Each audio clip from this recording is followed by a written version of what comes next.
Je me tourne maintenant vers notre confrère italien Massimo Nava. Bonsoir. Bonsoir. Vous êtes le correspondant à Paris, éditorialiste de Corriere della Sera, le grand journal italien. Quel mot vous avez employé pour décrire aux Italiens ces résultats français, surtout le score du FN d'hier?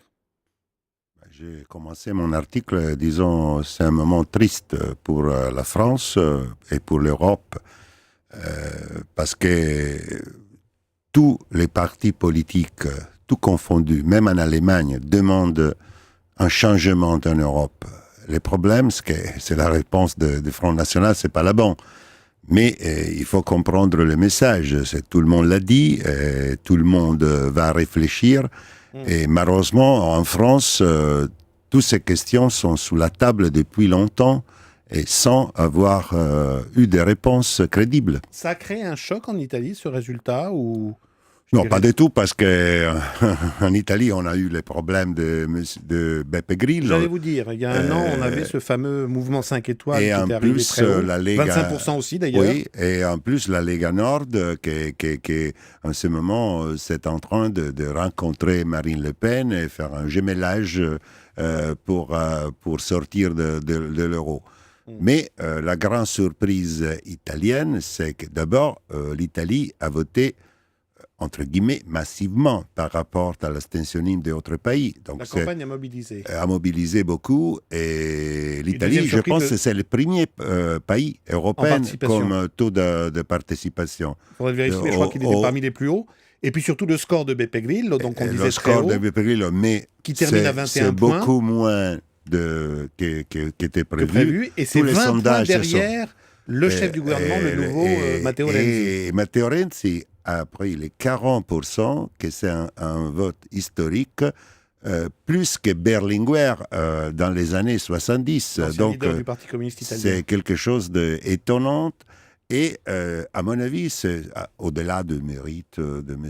Renzi, les petites réformes qu'il s'est engagé à faire dans les premiers mois de son gouvernement, c'est la démonstration que s'il y a une offre politique crédible, les gens participent et reviennent sous la politique.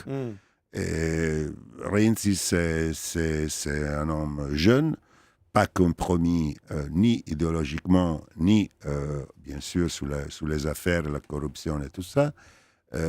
C'est un homme de renouvellement, c'est un homme de bon sens, déidéologisé, parce qu'il appartient à une génération qui est née après la chute du mur de Berlin, presque.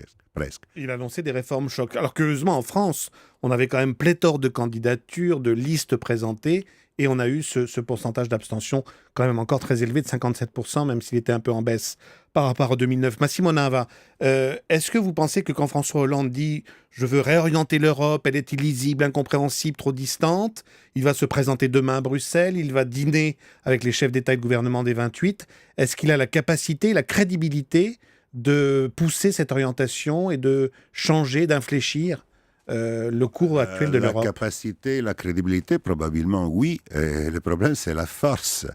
Parce que on voit bien que le Front National s'est installé stabilement dans le panorama politique français. C'est presque la fin du bipartitisme en France. Et la concurrence, la compétition politique, désormais, ressemble entre deux droites. Et avec les risques que la droite républicaine, la droite gaulliste, c'est pas sous l'agenda du Front National. On a vu le discours qu'a fait M. Sarkozy à la veille des élections. Donc, c'est le risque que sur le terrain du Front National, il y a la compétition entre deux droites et la gauche est totalement marginalisée. Si vous deviez qualifier d'un mot, qu'est-ce que vous inspire cette nouvelle Europe où l'on voit la poussée de UKIP en Grande-Bretagne, Aube Dorée en Grèce, le parti de George Ryder en Autriche, le Front National en France? Moi, je pense Quel regard vous portez sur cette Europe? Peut-être qu'on voit bien l'Italie avec Mouvement Grillo. Je pense que sans Grillo, on n'avait pas Renzi.